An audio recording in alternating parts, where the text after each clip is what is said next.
नमस्कार मित्र हो.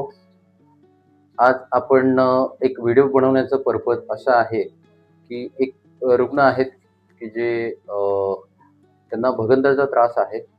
फिस्टुलाइन एनो. बरेच वर्षापासून त्रास होता. तर त्यासाठी त्या नामवंत हॉस्पिटलमध्ये 2दा सर्जरी केलं होतं. पण अपेक्षित असा रिझल्ट आलेला नाहीये. फिस्टुला रिफॉर्म झाला, परत झाला होता. तर त्यांना एक डॉक्टर मित्र आहेत माझे, त्या मित्राकडे रेफर केले. तर त्यांचं आपण ट्रीटमेंट क्षारसूत्र पद्धतीने केलं, की त्यानंतर केल्यानंतर आता 7-8 महिने झाले त्यांना लक्षणं काहीच नाहीयेत. तर आपण जाणून घ्या त्यांच्याकडनंच. नमस्कार सर. नमस्कार सर. प्रथमतः तुमचं नाव सांगा सर. माझे नाव व्यंकटेश आवार, राहणार मी जुना घरकुल. ओके. सर तुम्हाला सुरुवातीला लक्षणं काय होते 2दा ऑपरेशन करण्याआधी? आणि त्यानंतर मग पुढे तुम्ही ऑपरेशन कितींदा केलं ते थोडं शॉर्टमध्ये आमच्या दर्शकांना सांगा. मला हे त्रास 8 वर्षापासून आहे. फर्स्ट जेव्हा चालू झालंय तेव्हा एका हॉस्पिटलमध्ये गेलो. लक्षणं काय होते सुरुवातीला सर? सुरुवातीला पू गळणं, फक्त जुलाब बरं. झाल्यावर जळजळ. ओके.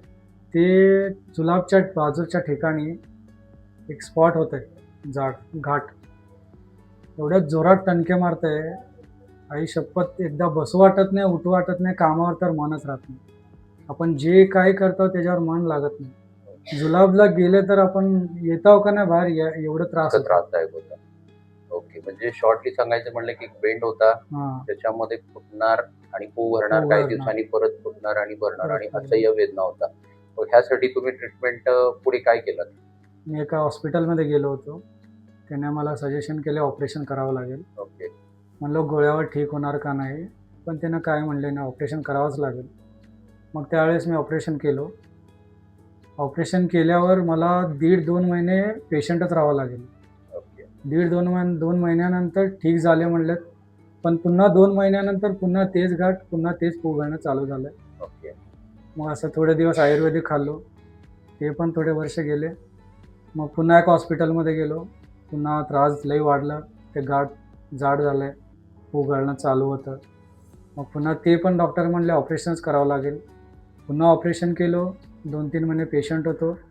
पुन्हा कमी झालं वाटते, पण 2 महिन्यात पुन्हा ते पू भरून येते, पुन्हा पू गळतच राहते.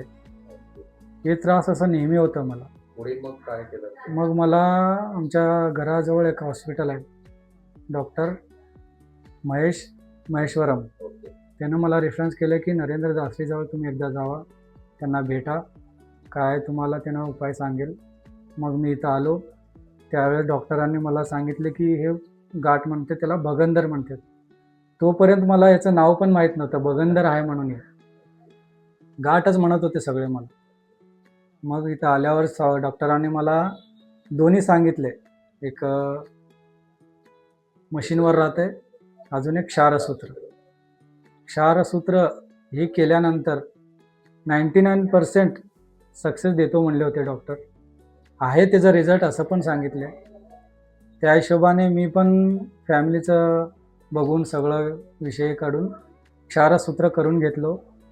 केल्यानंतर मला 1.5 महिने वीकली यावं लागलं. साधारण आता करून 7-8 महिने झाले. 8 महिने.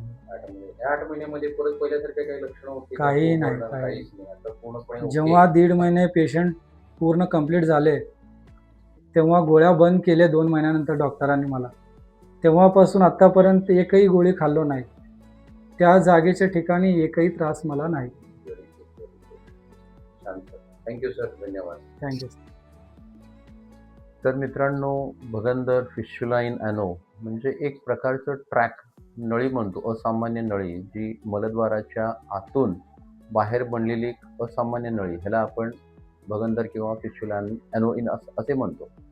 तर ह्यामध्ये लक्षणांमध्ये बघायचं झालं तर पू भरणं, काही दिवसांनी फुटणं, दुर्गंधीचा असा स्त्राव येणं, परत काही दिवसांनी पू भरणं, फुटणं अशी लक्षणं येतात.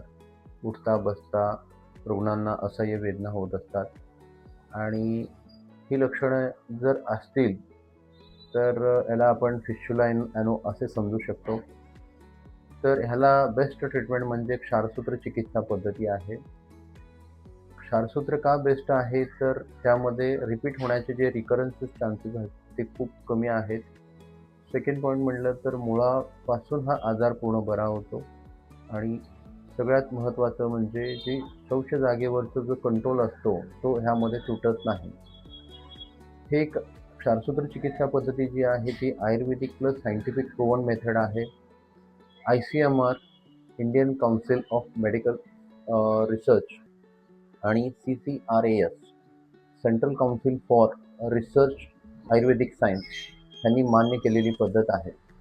तरी ज्या रुग्णांना भगंदाचा त्रास आहे त्या रुग्णांनी खाली आम्ही नंबर देत आहोत, त्यांना फोन करून तुम्ही कॉन्टॅक्ट करू शकता किंवा जवळच्या क्षारसूत्र चिकित्सा पद्धती करणारे आयुर्वेदिक सर्जन आहेत त्यांना तुम्ही भेटू शकता. थँक्यू व्हिडिओ पाहिल्याबद्दल धन्यवाद.